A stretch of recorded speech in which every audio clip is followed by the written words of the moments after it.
We have an arms race happening in the world of gerrymandering. We're going to dive right into this story. California and Texas redistricting efforts are not the same, so says Gavin Newsom.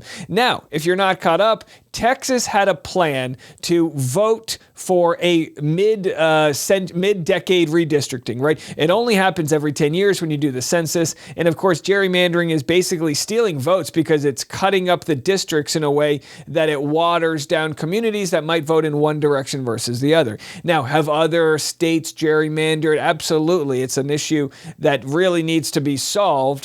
They did try to vote on it in the past, recently, and it did not go over with the Republican side. They did not vote for this. So the Republicans in Texas want to redistrict. Now we have the Texas Democrats just leaving town. We'll get into that part in a second. But the main claim from people that are in support of the Republican redistricting are saying, yeah, but other states do it too. Here's Gavin Newsom's response to that.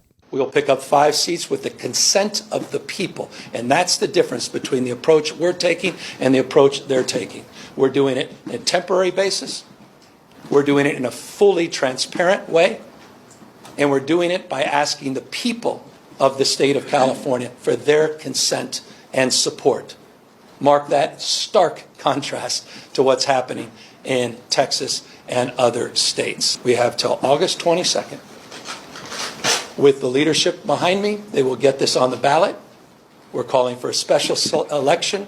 We will raise an unprecedented amount of attention, and we will garner an unprecedented amount of support because people understand what's at stake. Yeah, there it is. So California is going to vote to gerrymander. Essentially, they're going to vote to gerrymander temporarily, just to get the seats back that are going to be stolen from Texas. Why is this a big deal? Well, generally what happens in a midterm election is that, say you have a Democratic president. Well, generally at the midterm, a lot of the votes for the House of Representatives go Republican. They usually sway away from the president. It's just kind of just like the ebb and flow of politics. Now, in this case with President Trump, so many people are upset at the big, beautiful bill as it's going to be tax breaks for the ultra wealthy. It's taking something like 17, I believe, million people off their health insurance. It's going to raise the premiums others pay for health insurance. It's an absolute atrocity getting rid of food stamps. It's a bad, bad deal. Adds trillions of dollars of debt. So normally when you do something that's a bad deal for the people, the political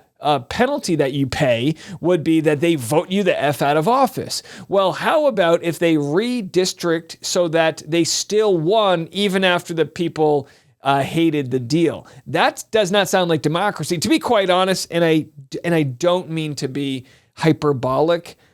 If the Republicans get away with what they're trying to do, I just don't see democracy recovering. I don't, because what it means is the people's vote absolutely doesn't matter.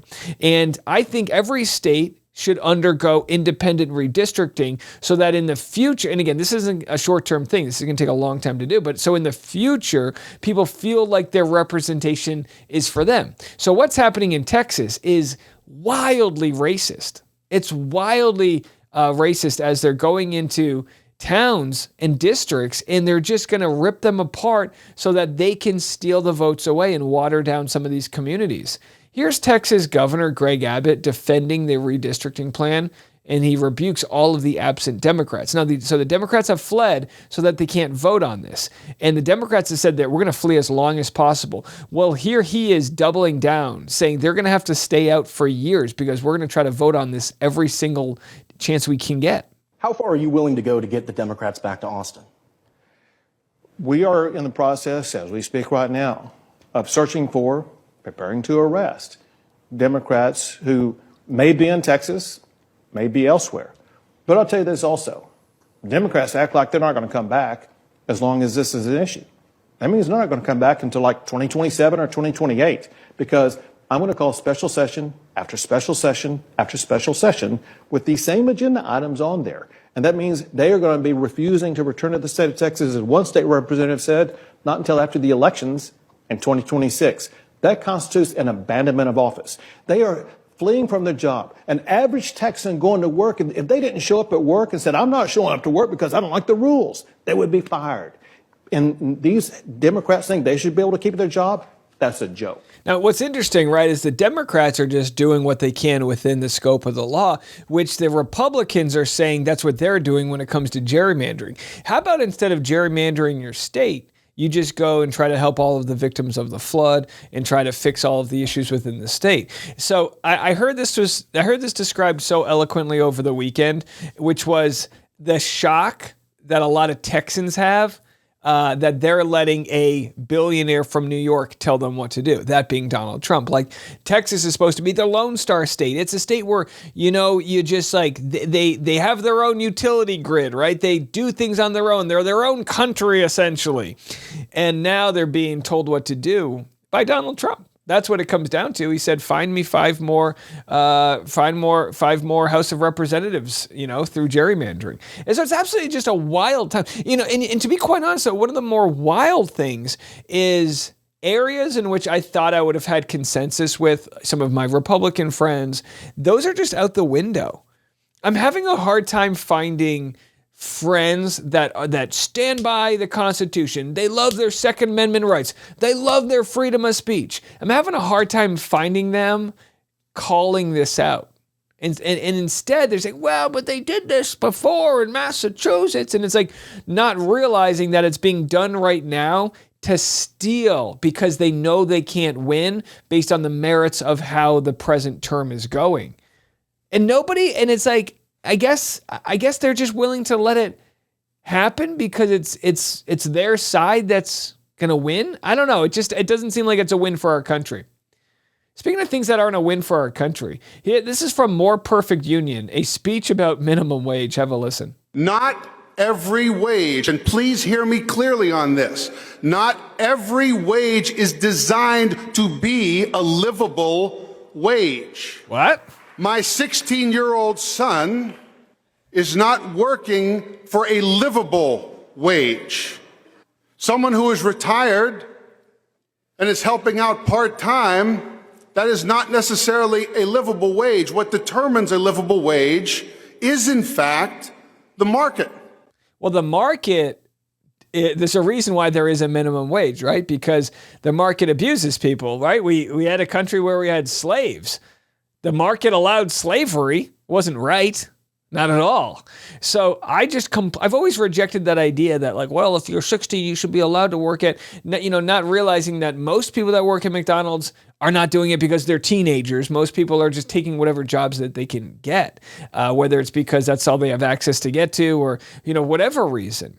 So this idea that not every job needs to be a livable wage, I don't think a company should exist if it can't pay everybody a livable wage. Like, I don't have any employees. I have a freelance social media person. Shout out to Danielle. But I don't have any like salaried employees because I can't afford to at this point in time. I hope to prosper and be able to hire people and whatever. But it's like, could I get a couple interns for free or some people at minimum wage? Yeah, but what I've decided to do is I'm not going to hire someone unless I can pay them a livable wage. That's what I've decided. I don't want anyone to go broke working for me.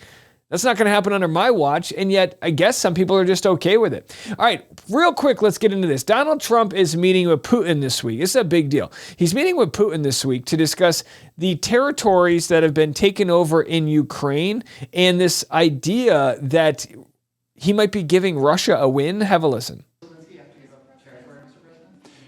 The question was, will Zelensky have to give up territory in Ukraine? Well, you're looking at territory that's been fought over for 3.5 years with, a lot of Russians have died, a lot of Ukrainians have died.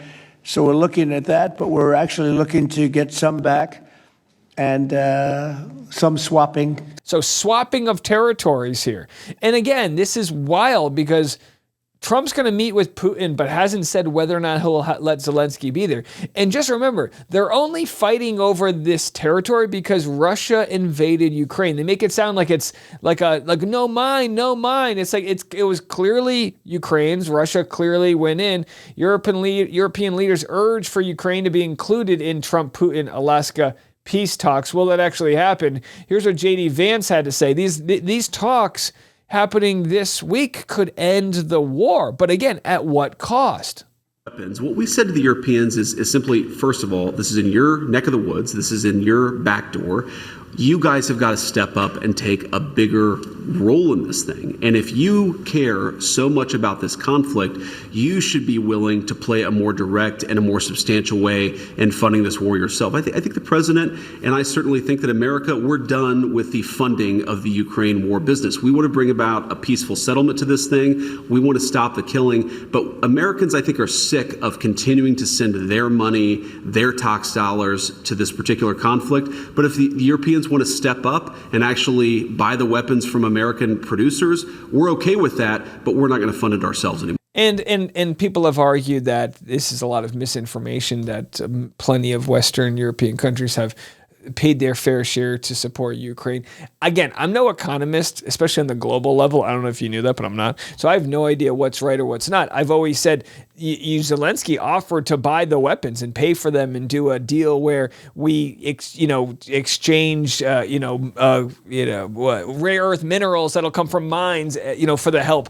It really comes down to the fact that if you let Putin invade Ukraine, what else are you going to be okay with? Because now they're next to Poland. Now they're at the United Nations door. And if they invade Poland as a member of the UN, we are going to war. That's World War III. So World War III is right up at the doorstep right now. And this idea that, hey, we don't want anything to do with it, I don't know if that's the right solution. Now, we don't want to be losing American soldiers and all that stuff in the war, absolutely. But at this point, you're just selling them, and in a lot of cases, giving them the drones and all the technology for them to fight the war themselves. All right, we'll have to see how that goes. It's going to be a fascinating week. We're from Ukraine to Laura Owens and everything in between. We got a lot to cover, so stick around. We'll be back this afternoon. We'll see you then. I'm Dave, and this is The Rush.